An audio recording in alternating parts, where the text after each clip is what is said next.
back to back and a big week of games. How do you manage your time, manage your energy, that sort of thing? I think the energy's been really good. Yeah, there's points in the year where maybe it hasn't been as good with the schedule and whatnot, but I feel like the boys are coming back to life here the last couple of games and playing with some confidence, and that makes, it's crazy how powerful the mind is. It makes those back-to-backs a little bit, I don't want to say easier, but easier to keep your energy when things are going well. And things have been going pretty well lately. We like the way our game is trending. We know that there's some areas to improve, but that helps the energy levels as well. Maybe that'll bleed into what I was going to ask you. The first place in division at the midway point of the season. What do you like about what the team's done through 41 or 40 max, and what needs to get better? Do you think? Yeah, I like that it hasn't been perfect, and what I mean by that is like when it doesn't go well, we found ways to win.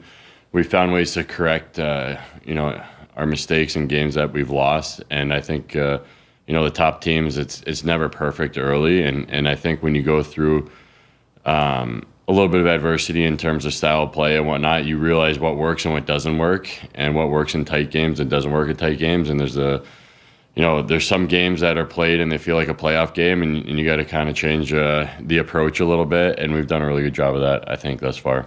Team's got a really good home record. Like, you guys have owned this building. That's not always been the case with this team. What contributes to that, and how do you translate that to the road? Yeah, I mean, I'm not sure. I've never really in my career looked too much into that, because it could be just a product of schedule or the way things are flowing when you're on the road or versus at home. If it does become a little bit more of a trend here, then obviously it would be an area to maybe look at. But I feel comfortable playing here. I'm sure I can't speak for everyone else, but our style of play has been demanding on ourselves and against other teams. I think last game proved that a little bit. It's not always going to be perfect. Four lines contributing offensively, but I think four lines wearing teams down, and maybe sometimes that's easier to do at home.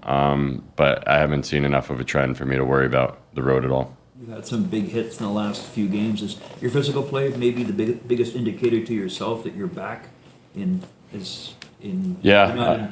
you were 5-10 years ago, but just at the level you want to be at? A bit.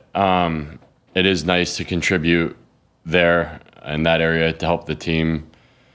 It's really, really hard to contribute there and offensively. It's almost like you got two different personalities that you want to have on the ice when it comes to playing poise and making plays and scoring goals, and then playing with a ton of energy and trying to create energy and time and space for your line mates. You can't really look around the league and see a player that does that consistently.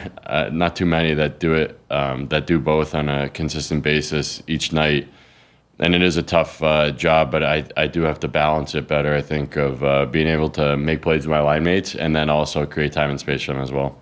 What does that game like last night do for Matthew Knies moving forward? It's huge. I mean, obviously, I don't know how long his mini drought was, but he was playing some really good hockey as of late. I thought his last, I think 2 games ago was one of his better games, or maybe 3 games ago. And then to see, maybe a little bit of bounce to start, and then that kick starts the confidence. And he was just playing the same way, and pucks find its way in when you have that confidence. So. Obviously it doesn't hurt, Austin coming back and helping him out, but he was playing really well as of late, and it's nice to see him get rewarded. Leafs all in on center hunt. Treliving's bold moves could shape Toronto's future. As a die-hard Toronto Maple Leaf supporter, it's hard not to get excited about the latest trade buzz surrounding the team. Brad Treliving, the Leafs general manager, appears poised to make some daring moves to strengthen the squad's depth down the middle. The whispers of significant trades are growing louder, and Elliot Friedman of Sportsnet has added fuel to the fire with his recent revelations.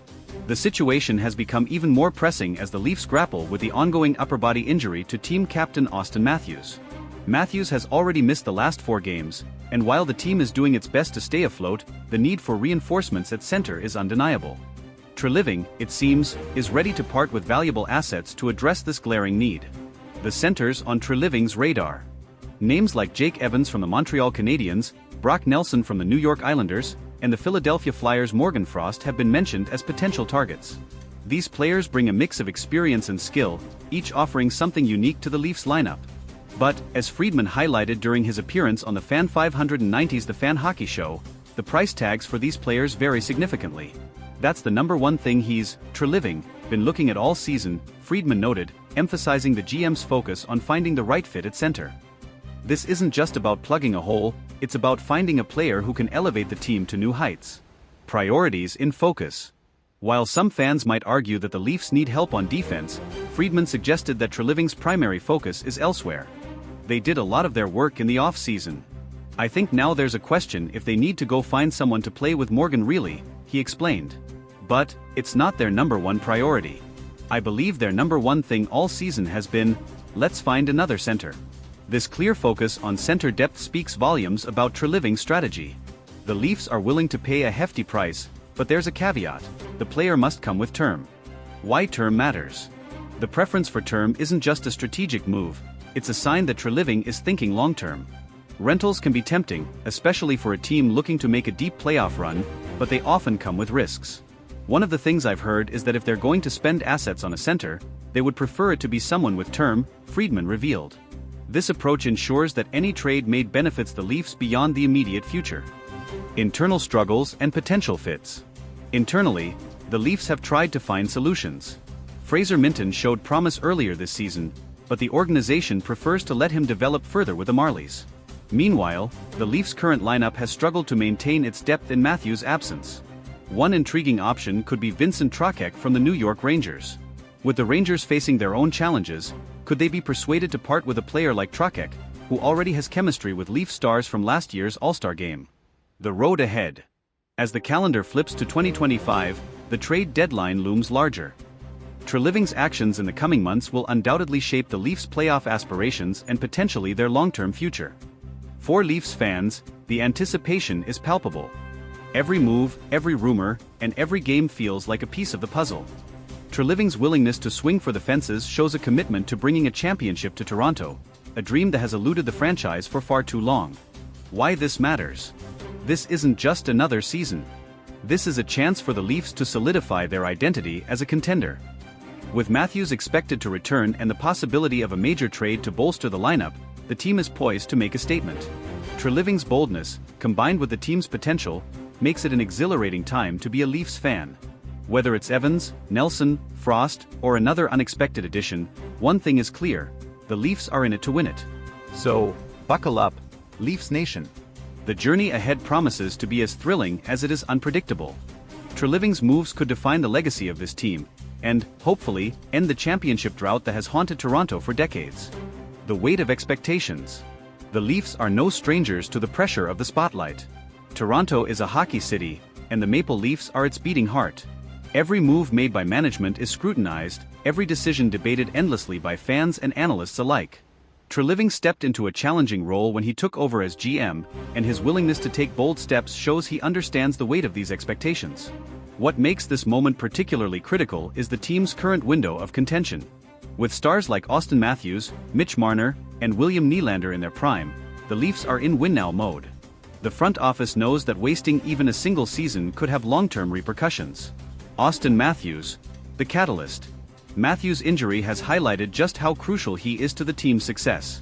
While his absence has been manageable in short bursts, it's clear that the Leafs' center depth isn't built to withstand prolonged stretches without their captain.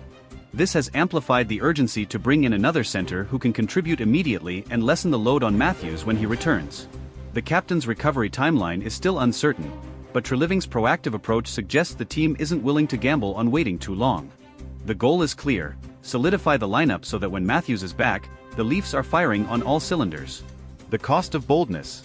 The term significant assets isn't used lightly. Whether it's high draft picks, promising prospects, or even current roster players, Treliving is signaling that no stone will be left unturned. The Leafs' prospect pool is respectable but not overflowing, meaning any trade will have to be meticulously calculated. There's also the financial aspect. The Leafs are a team that operates near the salary cap, so any addition will require shrewd cap management. Could Treliving pull off a move that strengthens the roster without hamstringing the team's flexibility? If he does, it would be nothing short of a masterstroke. The fan base's role. Leafs Nation, passionate as ever, has already begun dissecting potential trade scenarios. Social media is abuzz with debates about who should be targeted and what assets should be sacrificed. Fans understand the stakes, and there's a growing sense of anticipation, bordering on impatience, for Treliving to make his move. It's a delicate balance for the GM. While fans demand immediate results, he must ensure that any deal aligns with a long-term vision of sustained success. The pressure to deliver is immense, but so is the potential reward. Comparisons to past GMs. Treliving's approach invites comparisons to his predecessors. Some GMs were criticized for being too conservative, while others were seen as overly aggressive. Treliving, however, seems to have struck a balance. He's willing to take risks, but only if they make sense for the team's broader goals. This calculated boldness is exactly what the Leafs need in this pivotal moment. If Treliving can pull off a game-changing trade, he could cement his place as one of the most effective GMs in recent Leafs history. The trade deadline looms. The NHL trade deadline is one of the most exciting times of the year, and this season promises to be no exception. With the Leafs actively shopping for a center, every rumor and report will be magnified. Other teams are watching closely, too, as any move by Toronto could shift the balance of power in the league. It's not just about who the Leafs acquire, it's about what message the move sends. A major trade would signal to the league, and to their own players, that Toronto is all in. That kind of confidence can be infectious, sparking a surge of momentum heading into the playoffs. Lessons from the past. Leafs fans have seen their fair share of trade deadline moves over the years, some more successful than others. From acquiring veterans to bolster playoff runs to making unexpected gambles, the franchise's history offers lessons for Treliving. The key will be avoiding the pitfalls of overpaying for short-term fixes while maximizing the impact of any new additions. The future of Fraser Minten. One of the most intriguing subplots is the development of Fraser Minten. The young center has shown flashes of brilliance but remains a work in progress.